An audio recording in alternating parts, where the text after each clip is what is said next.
It seems like there's a lot of trying to be politically correct and thought policing and language policing. So what are your thoughts on that? It kind of has those Tipper Gore vibes, doesn't it? Yeah, Tipper Gore is a stupid, dumb cunt whore. I hate her guts. Are we allowed to cut? Sure, I don't even know. You can say whatever you want, man. You can say whatever you want. It's uncensored here.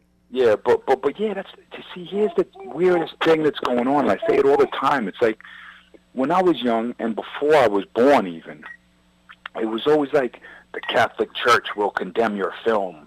The Catholic Church will, ban this movie or say this movie, and this and that. And it was always like the super conservatives that wanted to take away your free speech, And then, I don't know, and in the 80s it was Tipper Gore and these people trying to, take the speech away from rap music and rock music. And Tipper Gore was angry that Def Leppard had Pyromaniac because it was, promoting burning stuff down and Ice-T and all of this stuff. And it's like, we fought to say, hey, no, F all yous. We're going to say what we want to say. This is our shit. And then now it's like it's the artists and the kids and the college students that are saying, well, you shouldn't say that. No, you're offending me. I don't it's like, you're taking your own speech away from yourself. Exactly, and they don't understand that. And a lot of these institutions nowadays, they're teaching kids, okay, if you say this could be a microaggression, meaning da-da-da, or there's trigger warnings in certain courses. And, I mean, you're seeing it. A lot of these people come out of these institutions and they start developing a number of different mental health issues. It's just unfortunate because they think they're doing something progressive and helping, but it really does. That's exactly the opposite. Is that the opposite? I remember when I was a kid, Silent Night, Deadly Night came out, right?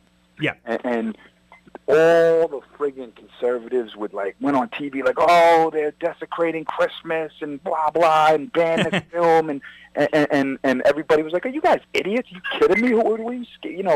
And we all laughed at that. We thought, and then the movie became huge. It wasn't even that great of a film, but it became huge because all these idiots said, no, this movie's bad. This movie's bad. Got all this press because of that. So they were blowing it up by accident. But the movie Maniac by William Lustig, it was the same thing. It had a poster with a bloody, I think the guy had semi-erection, it looked like, and he had a bloody knife and it was like a scalp, a woman's scalp or head near him or something. So that really got people pissed off. And but Hollywood laughed at it at the time, and everybody laughed at it at the time. And the only ones that did it were these pretentious stick-up-their-ass people, that gave a fuck, yo, shut up, it's a movie, But now it's like those same people. If you had that Maniac poster on the college campus with the bloody knife and the boner in his pants and the scalp, it would be the kids going, we don't want to see this, this is offensive, Meanwhile, you see that old, judges and 65, 70-year-old, churchgoers that would be offended. Now the kids would be like, take that misogynistic picture of a horror movie off my wall, I'm offended. It's like, you idiots, you're doing this to yourself, So, but and the problem is when you do that, then you grow all these other narratives where people come in and they want to do the opposite of that, and then they want to do the opposite of this, and then all these other characters are being, built out of this.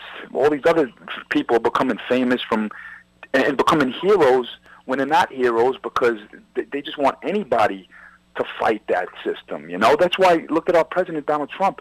He's the biggest idiot on the planet. He's a jerk. He's an egotist. He's in his own world. He's doesn't even know how to do anything, He's just a big, dumb, old, washed up, bag of air. And he just talks the talk, And the thing is, but they built him by keep telling everybody, don't say this, don't say that, don't say this. So what happens is people go, oh, this guy says whatever he wants. He's cool, People started liking this guy who said anything he wanted to. Even though what he was saying was bullshit, they liked him because, oh, he's not into that PC thing, So they built up him. And they also built up the Milo Yiannopoulos, who he is? Yeah. The conservative. Yeah, because everything Milo said, they'd start fights on campuses and ban him from speaking and get him out of the building and don't do this. So people go, well, if you're not going to let me hear from this dude, I want to hear what he has to say. And they make these people get fan bases, But meanwhile, even if these people don't have the right messages. So it's like the real thing to do is let everybody speak, let everybody be who they are, and everyone will get there, but don't restrict speech or take speech away from anyone, because you only make people more powerful by doing that. That's why Silent Night, Deadly Night was a hit. That's why Trump is president. Yeah, absolutely. And I thought it was kind of cool. I saw you tweeting out a lot of media outlets quoting George Orwell, acting like his writings aren't about you, and then you called them double-speaking propagandists. And I mean, that's true. I mean, you look at Orwell's Animal Farm, it talks about the horrors of Marxism and the bloodshed of the Stalin-era Soviet Union, and it's based in that similar mindset of class-based loathing and, oh, these people have more than these other people, so we have to attack the quote-unquote establishment or privileged class or something like that, and it just creates a lot of complication, and there's a real rigidity to whether you're left or right nowadays. But I mean, I see you out there with, Gavin McInnes and the Jared Taylor kind of talks, but you're also on Young Turks, so, you walk the walk. A lot of people have confirmation bias. That's the thing is, let me tell you something. Gavin is going very, very extreme now. I knew Gavin in the 90s, and he was at when my handicapped brothers and sisters was alive. He came out there and he photographed them and hung with the family. So I love Gavin, and then but some of the stuff he's getting into with these white boys is getting crazy. It's like, I'm not saying to take his speech away, but like he's getting a little crazy with the white boy stuff. But yeah, he's doing. I think he's rebelling against the system, saying, "Oh, I'm not supposed to say this. I'm going to say this too."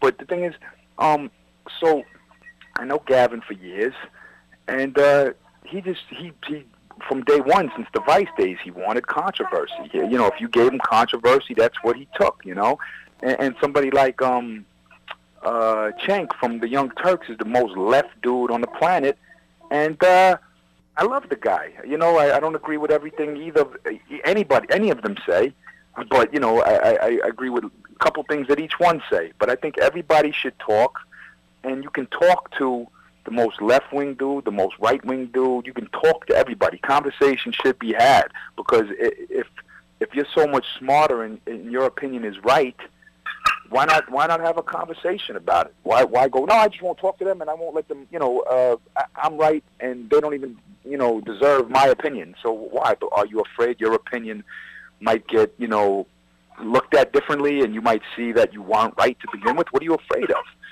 Speak it out, talk it out, see what happens. You know what I mean? Yeah, for sure. You got to be open-minded.